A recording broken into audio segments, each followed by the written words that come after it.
One example. So when George Floyd was murdered, I Mm-hmm. sent a note to my team and said, my boss, employees, peers, all of that, my direct organization, and kind of three different dynamics, and said, hey, I'm trying to show up today, but I can't.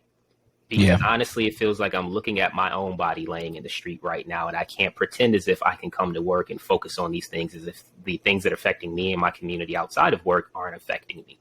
And that was just that. If I had to pinpoint a moment, which I had been on that journey before that, but just telling people I'm dealing with something, that was one of those moments for me. For sure. And, yeah, and I mean, I had there, that same kind of thing. Yeah, I had the same. Because at that point, it felt like enough was enough, right? Because, you know, I was in New York working for Twitter when Eric Garner passed, you know. I actually left work that day and went to a protest in Rockefeller Center. And now Eric Garner's death is in that painting that I did of you, right? That's like, right. Yeah. Be mindful. So, that's right. Be mindful. That's exactly right. And so I think, like, those boundaries, I mean, I think we've gotten to a point where we've gotten great at it because that's not something that the generation before us did. Right. It was like, OK, that happened. Rodney King happened. People still went to work. You know what I mean? Yeah.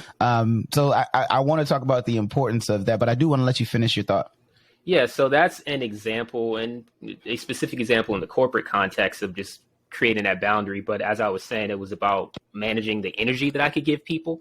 So I can't give you my best corporate colleagues if I'm viscerally affected by something outside of this corporation.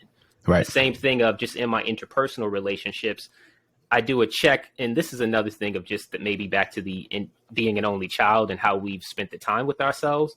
I keep a really good pulse on how Zan feels. It's weird to talk in the third person, but I really do.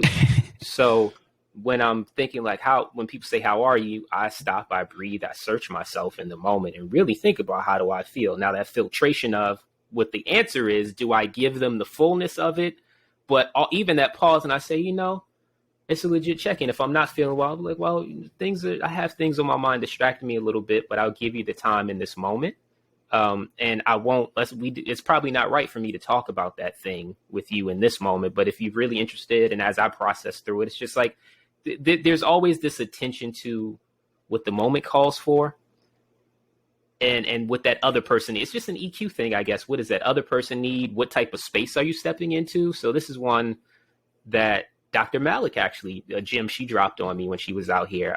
And I'm all over the place in this, but my job over the last 2 years required me to bear the traumas of 9 of the historically underrepresented and oppressed groups across the globe, but certainly here in America. And every time a current event happened in this nation, but and abroad, because it was a global work statement, and a current event being like the Buffalo shooting, the Atlanta salon shooting, or spa shootings for the AAPI community, the Colorado nightclub shooting, like all of those things were traumatizing. And that's probably why when we talked about self-care, because I never did answer that, right? You said self-care was your thing you came up with this week. You gave me a list: self-care, balance, something else. And I was like, well, what do you think about trauma responses?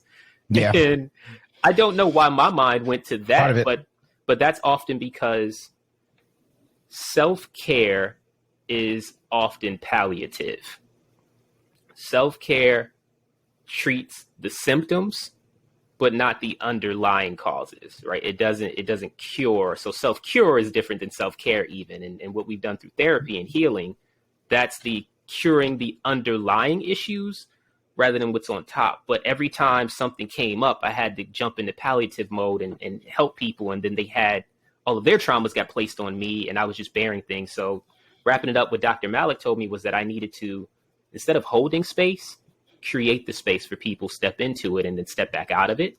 And that changed the way that I approached being an empath and serving others. It's like, I can't hold on to all of this.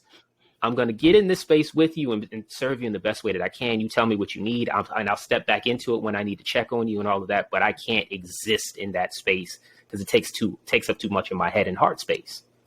I think that's interesting because, like, being an empath is a double-edged sword sometimes if you don't know how to wield it in a way that serves you. Like, it's great because you can connect with people. But it's also exhausting. Like it's a lot if if you're not, I won't say guarded, but if you're not meticulous about where you draw the line and how you use those boundaries. So I love the idea of creating space is something that Audrey, my partner, talks about quite a bit, creating that space and being able to step into it together and step out of it where we need to, because that's how it serves us. You can't be an empath the whole time. Like it'll really scramble your brain. Runs low. Yeah. And that scramble your brain, you're not able to focus on other tasks because you've got the weight of so many other people's burdens there. Yeah. And, that's what